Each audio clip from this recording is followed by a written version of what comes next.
परमेश्वर का अधिपवित्र नाम की स्तुति प्रशंसा हुए फिर से और एक बार प्रभु यीशु मसीह की आराधना उपासना करने के लिए इस ऑनलाइन के माध्यम से आप सब जुड़े हैं।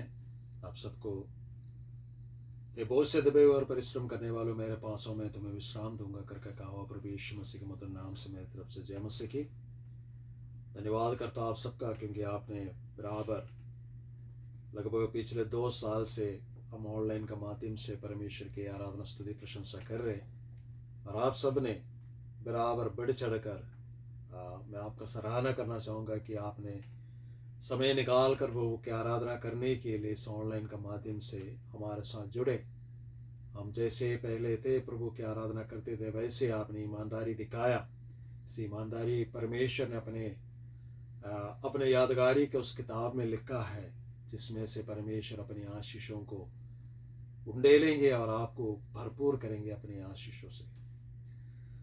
आज सुबह परमेश्वर के खास वचन परमेश्वर ने मेरे जीवन में डाला है। आज के मनन का शीर्षक इस प्रकार है कि ए promise for a better tomorrow, और एक अच्छे कल के लिए परमेश्वर के एक वायदा। इस सप्ताह में परमेश्वर अपने विभिन्न वचनों से मुझसे बातचीत कर रहे थे, और सुबह का वक्त भी परमेश्वर ने मुझसे बातचीत किया परमेश्वर का पवित्र वचन से। उस वचन से मैं पढ़ना चाहूँगा यशायाह नबी का किताब, उसका 32 अध्याय, उसका 18वां पद को जब हम पढ़ेंगे, वहां पर परमेश्वर के एक प्रोमिस, परमेश्वर का एक वायदा अपने लोगों के साथ यहोवा परमेश्वर करते हैं। आज सुबह जब मैं प्रार्थना कर रहा था, आज वचन से क्या प्रचार करना है करके सोच रहा था, तो परमेश्वर का आत्मा इस वचन से मुझसे बातचीत की है। उस वचन को मैं आपके सामने रखना चाहता हूं, क्योंकि परमेश्वर मेरे और आपके जीवन में अपनी आशीषों से हमें भरपूर करना चाहते हैं, क्योंकि हम परमेश्वर के निज संतान हैं। परमेश्वर ने हमें हमारे पापों से छुड़ाया है।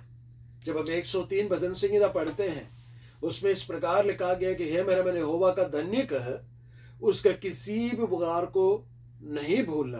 क्योंकि परमेश्वर ने क्या क्या उपकार हमारे जीवन में किया। उसने हमारे पापों को क्षमा किया, हमारे रोगों को चंगा किया, हमारे ऊपर अपना अनुग्रह दर्शाया, और परमेश्वर ने हमें संभाले रखा है। और परमेश्वर के टहलुए सेवा करने वाले हमें परमेश्वर ने बनाया।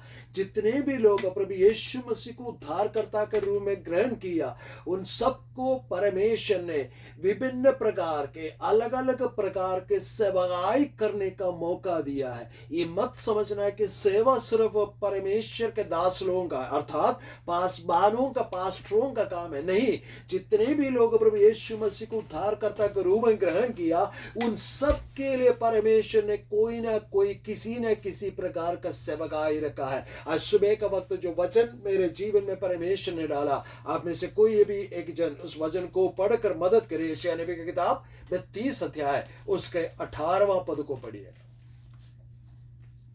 मेरे लोग शांति के स्थानों में निश्चिंत रहेंगे। मेरे लोग शांति के स्थानों में निश्चिंत रहेंगे।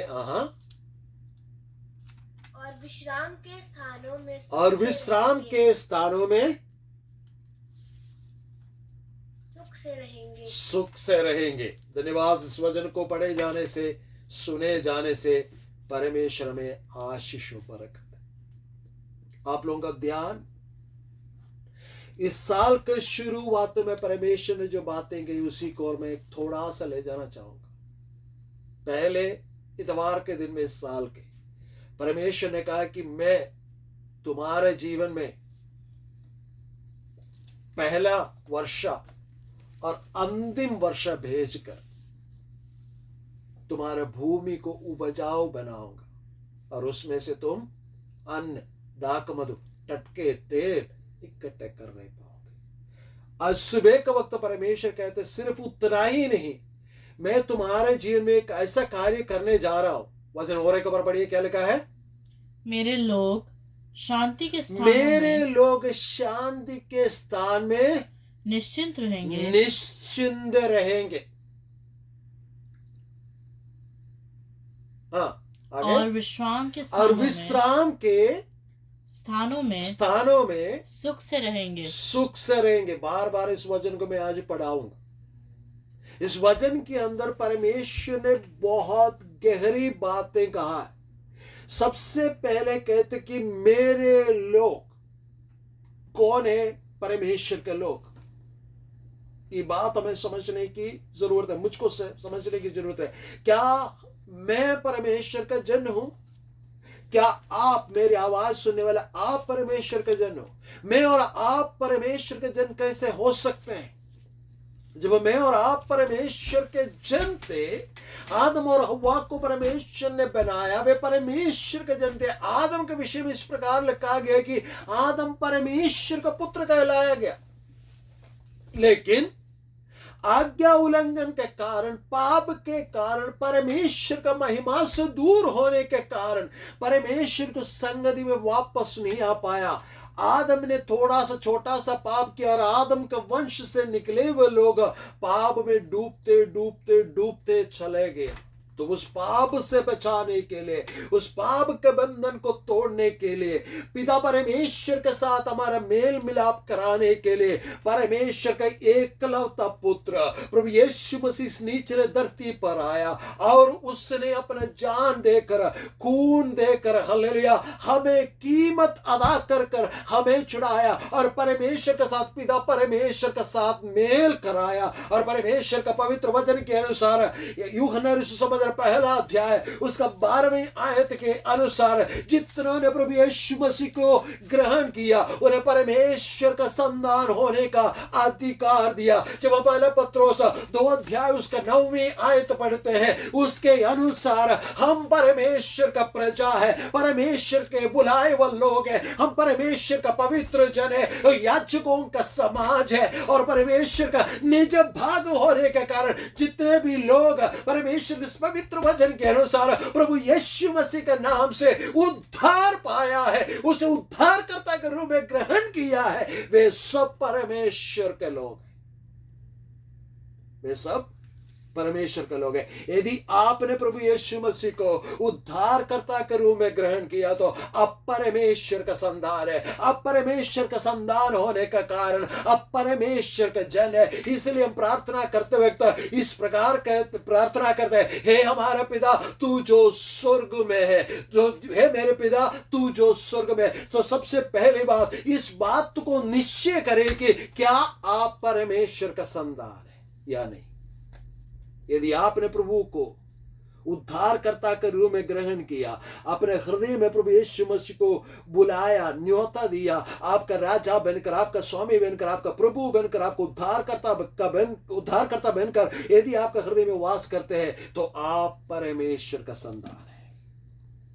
और कहते हैं मेरा लोग, वचन फिर से हम पढ़ेंगे, यशायाह 32:18, मेरे लोग शांति के स्थानों में, शांति के स्थानों में निश्चिंत रहेंगे, निश्चिंत रहेंगे। अगली बात परमेश्वर कहते हैं मेरा जन शांति के स्थानों में रहेंगे। जब प्रभु यीशु मसीह ग्रहण करने के बाद लोग विभिन्न प्रकार के परेशानियों से होकर गुजरते हैं। सबसे पहला परेशानी जो प्रभु यीशु मसीह ग्रहण करने वाले लोग क्या झेलते हैं, उनके सामने आने वाला परेशानी क्या है? दूसरे लोगों के द्वारा उन्हें टुकराया जाना, उनका निंदा किया जाना, उनका अपमान किया जाना। कौन करते हैं उनका अपमान? आजू बाजू में, आस पड़ोस में रहने वाले लोग, उनके रिश्तेदार लोग जो प्रभु यीशु मसीह को नहीं जानता, उनको ऊपर उपद्रव सताव करने शुरू कर देते हैं। प्रभु यीशु मसीह ने कहा इस संसार में तुम्हें कष्ट है, क्लेश तो है, लेकिन भय ना खाओ, मैंने संसार को जीत लिया।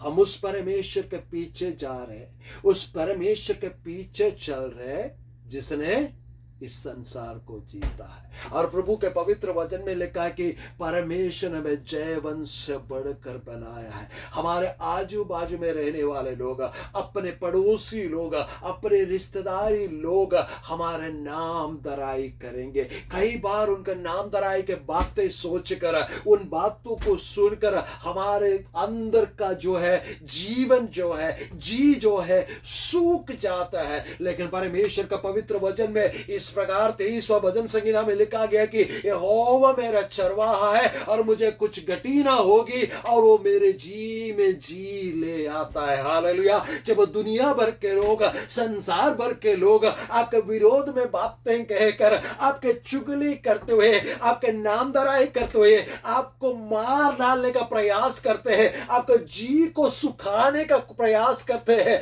मेरा परमेश्वर क्या करते हैं? यदि मेरा परमेश्वर को मैं जानता हूं, ओ मेरा परमेश्वर यदि मेरा चरवाहा है, तो क्या होगा? मेरे जीवन में प्रभु यीशु मसीह जी ले आते हैं। प्रभु यीशु मसीह ने कहा, मैं इसलिए आया कि मैं तुम्हें जीवन देने के लिए, बहुतायत का जीवन देने के लिए मैं आया। परमेश्वर ने अगर बहुतायत का जीवन देने के लिए आया, तो मेरा परमेश्वर झूठ बोलने के लिए मनुष्य नहीं है, वो जीवित परमेश्वर है। हालेलुया। वो कभी अपने बातों से मुकरता नहीं है, वो बदलता नहीं है। वो कल, आज और युगान युग एक सा परमेश्वर है, एक जैसा कार्य करने वाला परमेश्वर। यूं करता है, कहते हैं कि मेरा लोग शांति के स्थानों में निश्चिंत रहेंगे। परमेश्वर कहते हैं कि मेरा शांति मैंने तुम्हें दिया है, इसलिए तुम शांति के स्थानों में रहेंगे, शांति के स्थानों में रहेंगे। शायद लोग आपके इर्द गिर्द में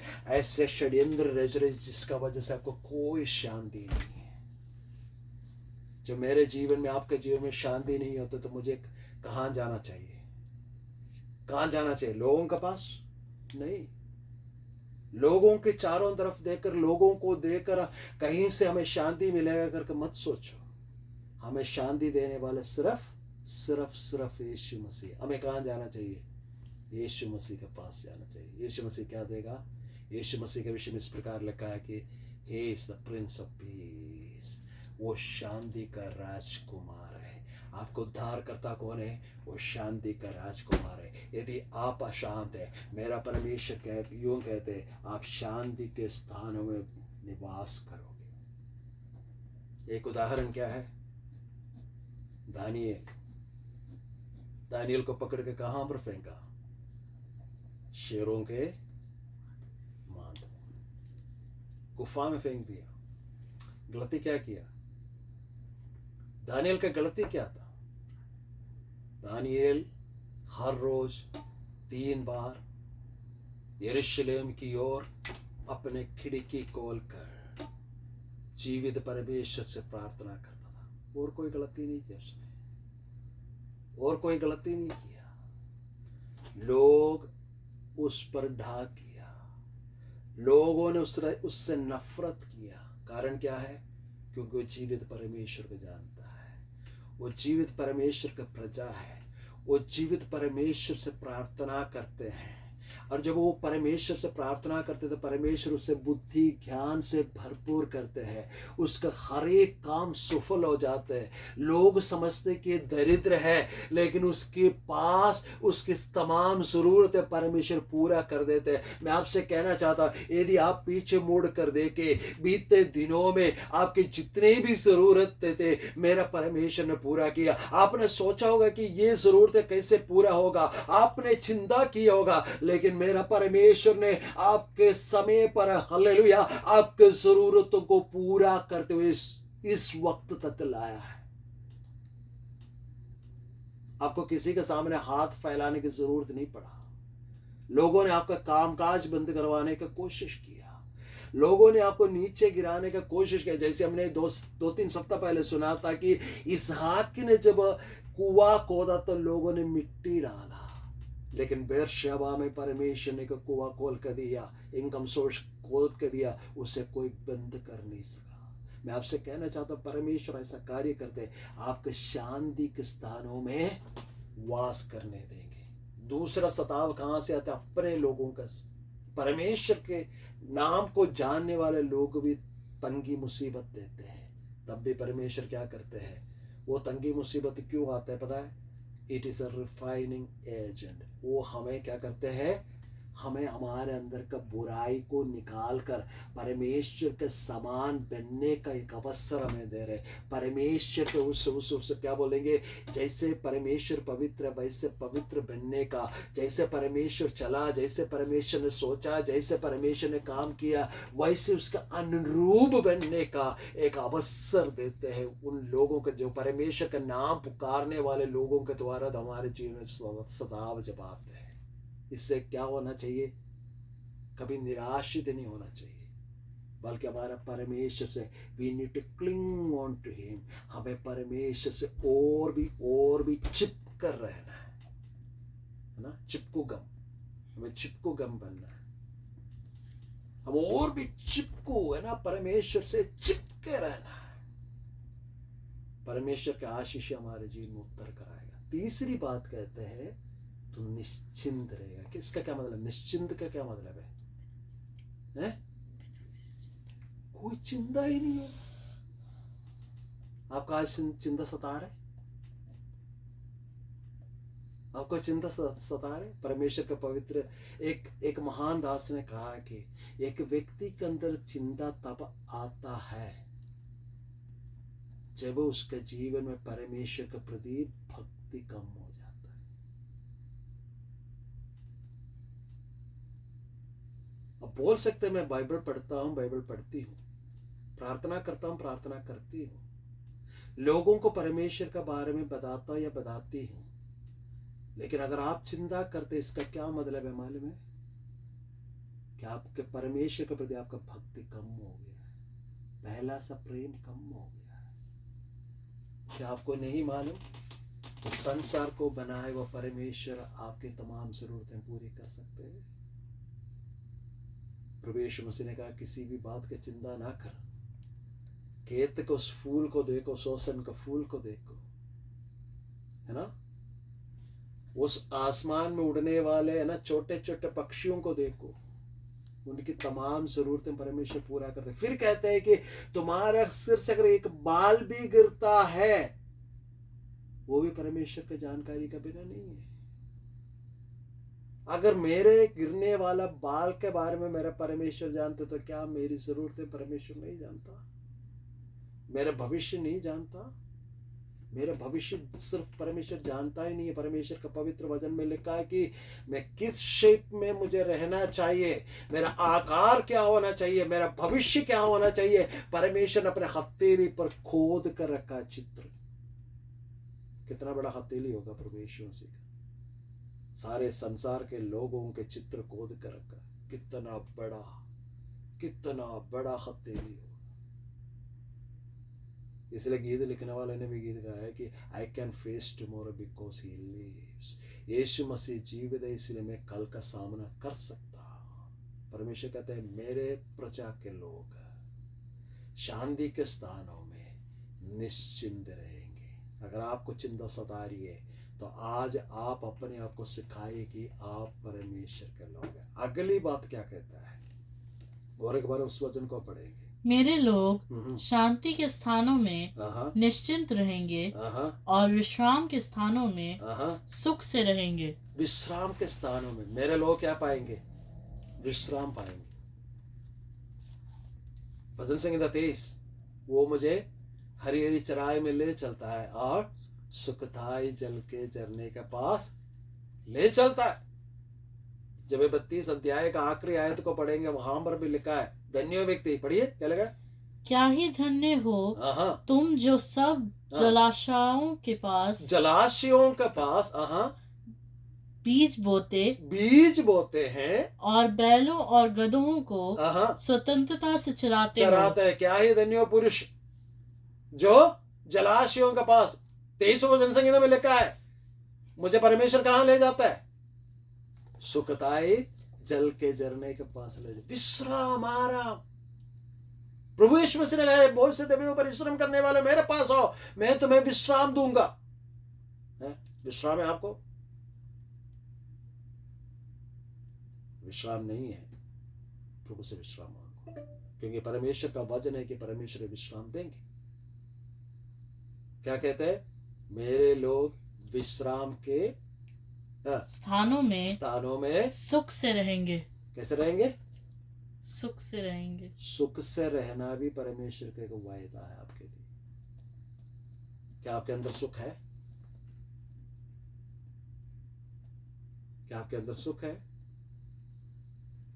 परमेश्वर चाहते कि परमेश्वर के नाम से बुलाए वह लोग शांति पाए, शांति में रहे, निश्चिंत रहे, विश्राम पाए, और क्या करेंगे?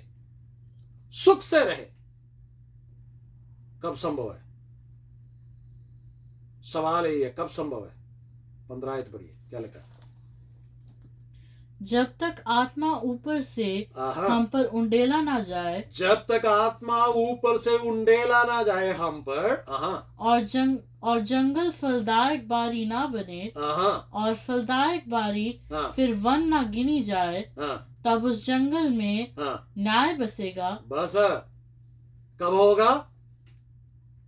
जब परमेश्वर का आत्मा ऊपर से उंडेला जाएगा।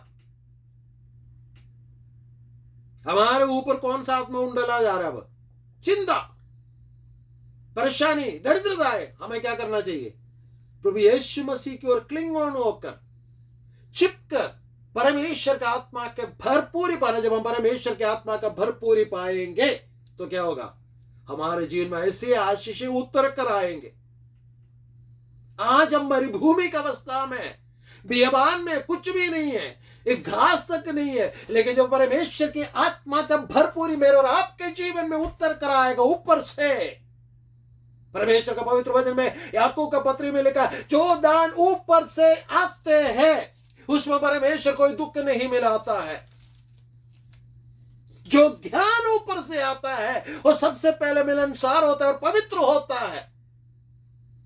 परमेश्वर का पवित्र वचन में लिखा है, जब परमेश्वर की आत्मा ऊपर से उतर कर आएगा,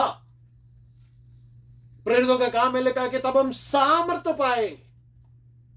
उस सामर्थ्य के द्वारा क्या हो जाएगा? हमारे जीवन में ऐसी आशीष उतर कर आएगा, जो अशांति फैलाने वाली बातें, जो आराम हमारे जीवन से निकालने वाली बातें हैं, वो सारी बातें डर कर हमारे जीवन से भाग निकलेंगे और हमारे जीवन में हम एक वाटिका के समान बन जाएंगे। We will become a garden.